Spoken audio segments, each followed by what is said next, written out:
اتنا عظمت والا اور فضیلت والا ہے کہ اللہ رب العزت نے سورۃ الفجر کے اندر مفسرین حضرات فرماتے ہیں کہ والفجر ولیال عشر کے اندر اللہ رب العزت نے انہی دنوں کی فضیلت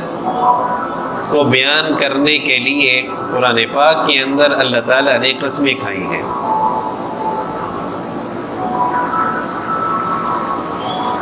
اللہ رب العزت کی ذات عالی وہ ذات ہے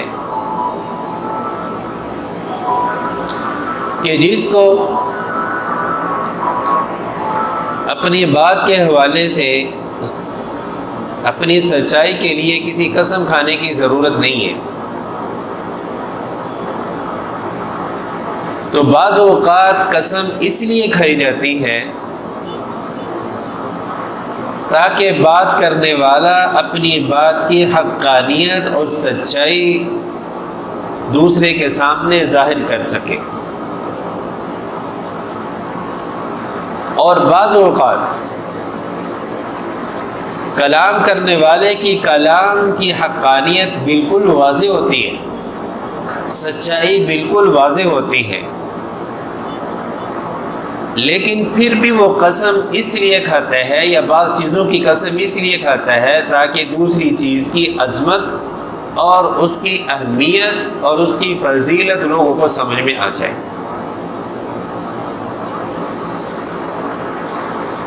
جیسے بعض مقامات کے اوپر اللہ رب العزت نے آپ صلی اللہ علیہ وسلم کی عمر مبارک کی قسم کھائی ہے لعمرک انہم لفی سکرتہم یعمہون۔ تو ان دنوں کی جو اللہ رب العزت نے قسم کھائی ہے، تو اس قسم کی غرض صرف اور صرف ان دنوں کی اہمیت اور ان کی عظمت بتلانا مقصود ہے، اور یہ اتنے عظیم دن ہیں، یہ اتنے مبارک گھڑیے ہیں کہ آپ صلی اللہ علیہ وسلم کے ارشاد مبارک ہے جس کا مفہوم یہ ہے کہ عشرہ ذی الحج کے دن ان کے ایک دن کا روزہ اتنی اہمیت والا ہے، اتنی محبوبیت والا ہے، اتنی عظمت والا ہے اللہ کے ہاں کہ اس ایک دن کے روزہ رکھنے کی برکت یا اس کا اجر و ثواب اتنے ہیں گویا کہ جیسے ایک آدمی مکمل 1 سال روزہ رکھے تو مسلسل 1 سال روزہ رکھنے کے برابر جتنا اجر و ثواب ہے، تو ان دنوں کے اندر ایک دن روزہ رکھنے کا اللہ تعالیٰ اتنا اجر و ثواب عطا فرماتے ہیں۔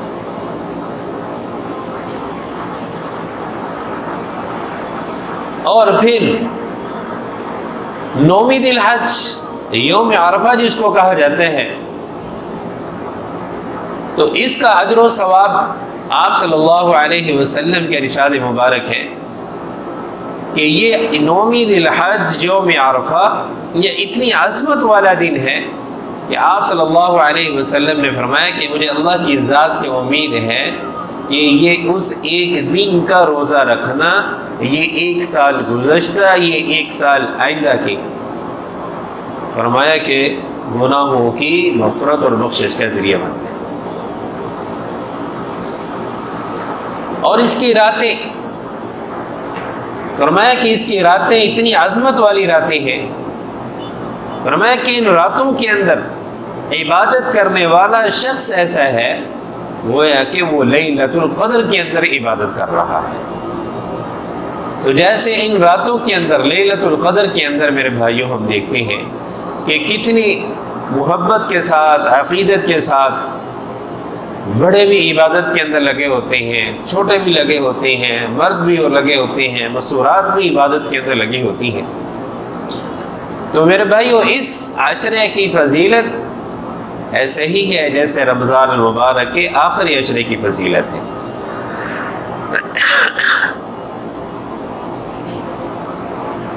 تو اس لیے ہمیں ان لمحات کی میرے بھائیوں قدر کرنی چاہیے کہ عمل مختصر لیکن اس کے اوپر ملنے والا اجر و ثواب بے انتہا. یہ اللہ رب العزت کا اس امت کے پاس ساتھ خصوصی فضل اور خصوصی کرم ہے. یہ اللہ رب العزت کے لاڈلے پیغمبر کی لاڈلی امت ہے کہ عمل مختصر کرے گی لیکن اجر و ثواب اس کے اوپر بہت زیادہ ہوگا. اور ان 10 دنوں کی فضیلت علماء فرماتے ہیں کہ اس بنیاد کے اوپر بھی ہے کہ ان دنوں کے اندر ایسی 2 عبادتیں کرنے کا موقع ملتا ہے یا اللہ کی طرف سے حکم ہوتا ہے کہ جو بندہ پورے سال ان عبادات کو ادا نہیں کر سکتا. ایک ہے مالی عبادت اور دوسرا مالی اور بدنی دونوں عبادتیں. کہ حج جیسی سعادت وہ بھی انہی دنوں کے اندر آدمی حاصل کر سکتے ہیں. حج کے فرض کی ادائیگی آدمی انہی دنوں کے اندر کر سکتے ہیں، بلکہ پورا سال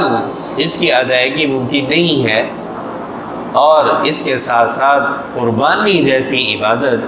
وہ بھی آدمی انہی دنوں کے اندر کر سکتے ہیں، بقیہ پورا سال قربانی کا جو اجر و ثواب ہے وہ آدمی نہیں لے سکتا، اس واجب کی ادائیگی نہیں ہو سکتی. تو ان 2 عبادات کی برکت سے عشرہ ذی الحج کو اللہ رب العزت نے رسول اللہ صلی اللہ علیہ وسلم کے ارشادات مبارکہ کے ذریعے سے امت کو بتایا کہ ان کی بہت بڑی فضیلت ہے. اور آپ صلی اللہ علیہ وسلم کے ارشاد مبارک ہے، آپ نے فرمایا کہ ان دنوں کے اندر جو بندہ اللہ رب العزت کی عبادت کرتے ہیں، اعمال کرتے ہیں، فرمایا کہ وہ اللہ کو بنسبت عام دنوں کے بہت ہی زیادہ محبوب ہوتے ہیں. اللہ کی عبادت بندے کی طرف سے بندگی کا اظہار یہ اللہ کو بہت ہی پسند ہے، بہت ہی محبوب ہے جب بھی کرتے ہیں. لیکن میرے بھائیوں ان دنوں کے اندر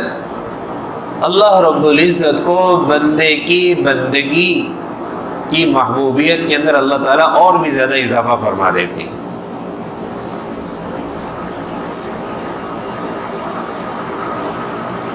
اور ان دنوں کو اور ان راتوں کو میرے بھائی اللہ رب العزت نے بقیہ ایام کے اوپر ایسے ہی فضیلت عطا فرمائی ہے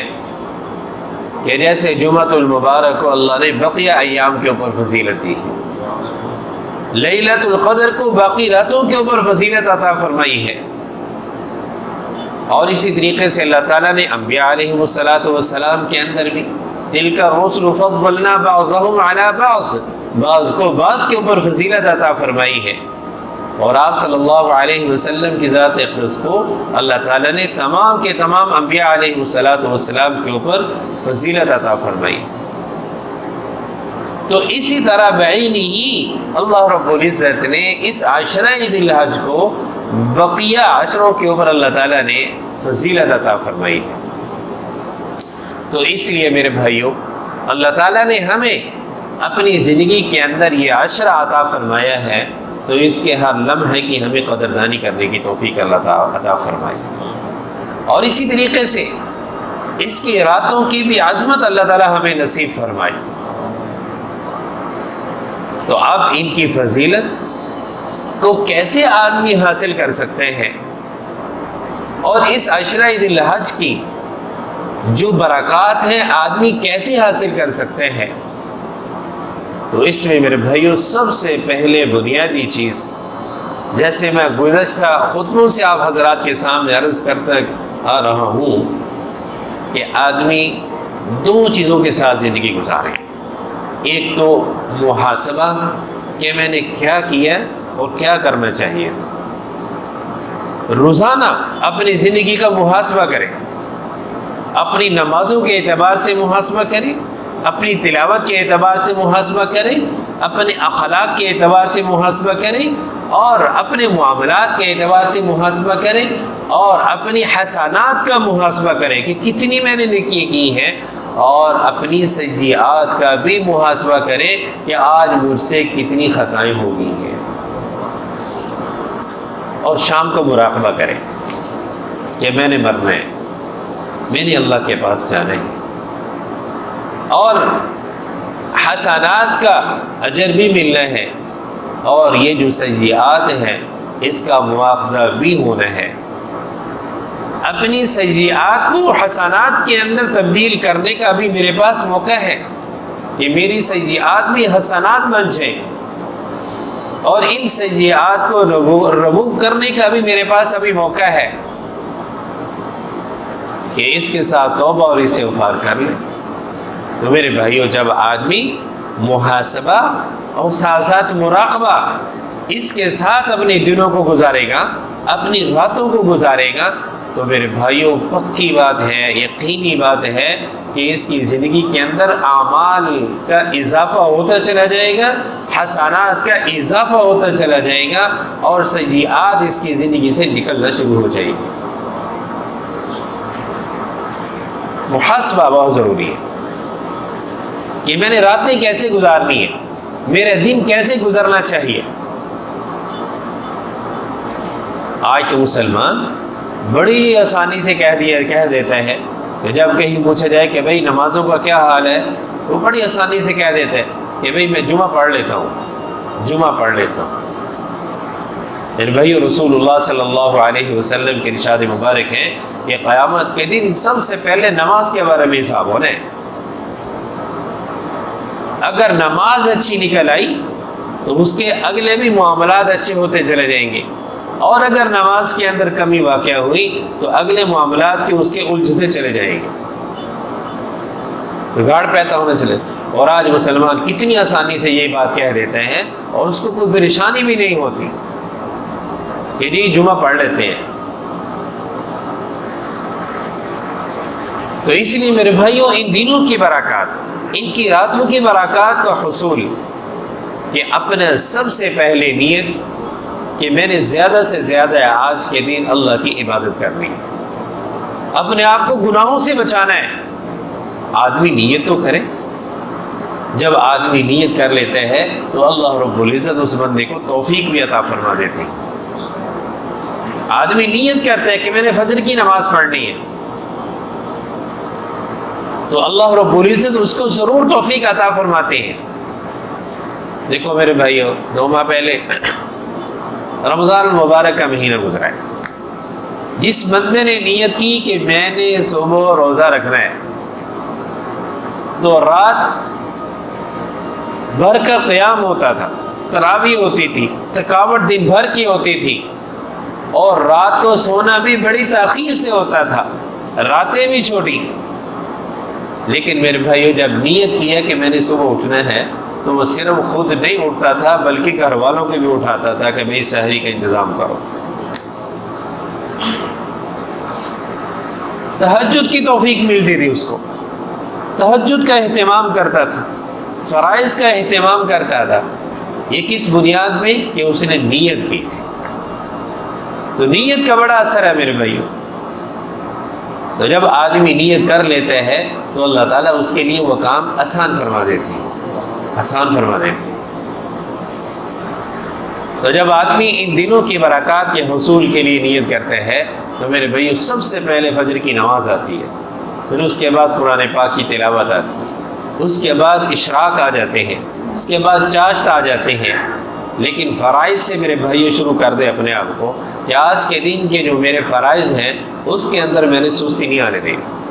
5 وقت کی نماز کو باجماعت میں نے پڑھنا ہے۔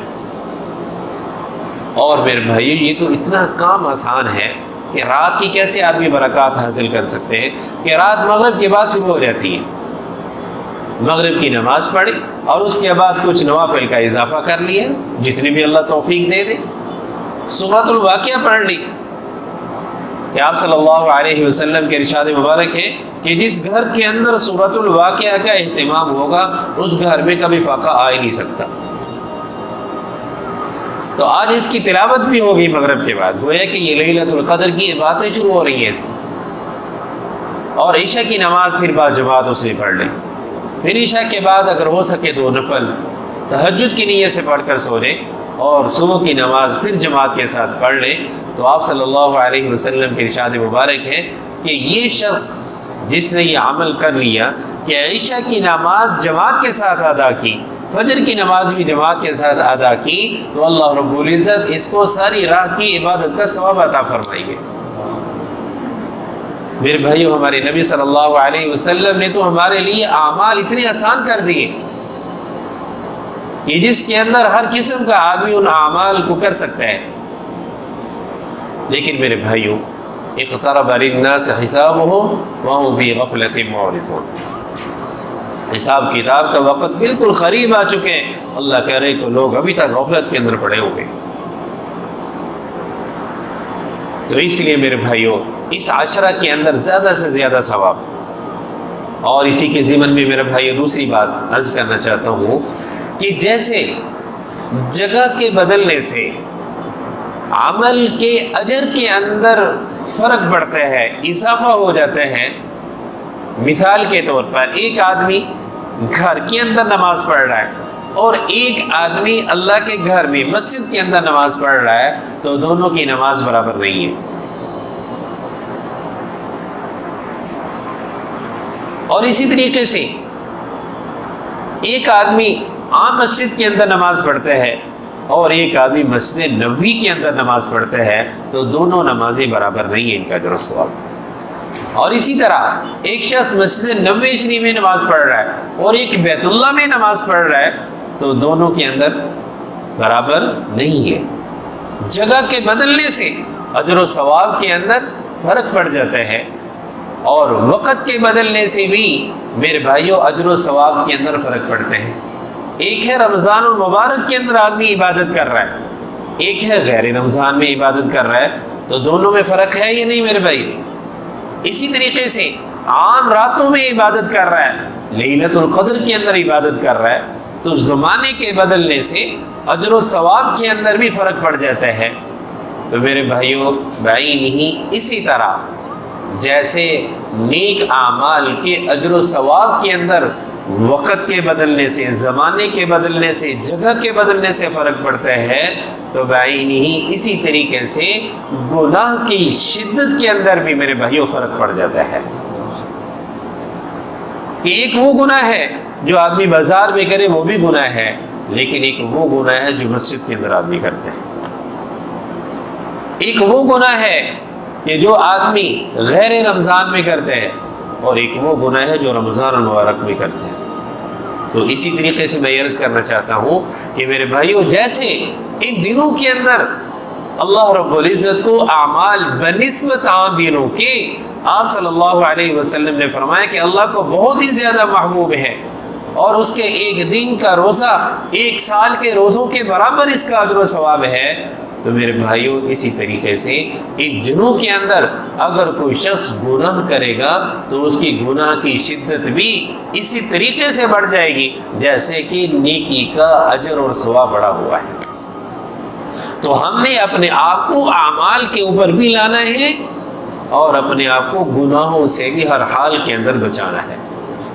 گناہوں کے اندر بھی سختی، گناہ کے اندر بھی شدت آ جاتی ہے. تو جب میرے بھائیوں اس عشرے کے اندر آدمی اپنے آپ کو گناہوں سے بچائے گا اور اپنے آپ کو اعمال میں زیادہ سے زیادہ لگائے گا، تو اللہ رب العزت کی ذات عالی سے امید ہے کہ اللہ رب العزت اس کے بعد بھی اگر اس کی نیت اسی طریقے سے بحال رہی تو اللہ کی طرف سے زندگی بھر اللہ اس کو توفیق عطا فرمائیں گے کہ اس کی زندگی اعمال سے مزین ہو جائے گی اور اس کی زندگی سے ہر قسم کی نافرمانی نکلتی چلی جائے گی. یہ ہے میرے بھائیوں یہ جو ایام ہیں، ان ایام کی یہ برکات ہیں. اور آپ صلی اللہ علیہ وسلم کے ارشاد مبارک ہے کہ جو شخص قربانی کرنا چاہتا ہے، جس کا ارادہ قربانی کا ہے، تو اس کو یہ چاہیے کہ یکم ذی الحج سے لے کر قربانی کرنے تک، عید پڑھنے تک نہیں، قربانی کرنے تک اپنے بال اور ناخن نہ کٹوائے.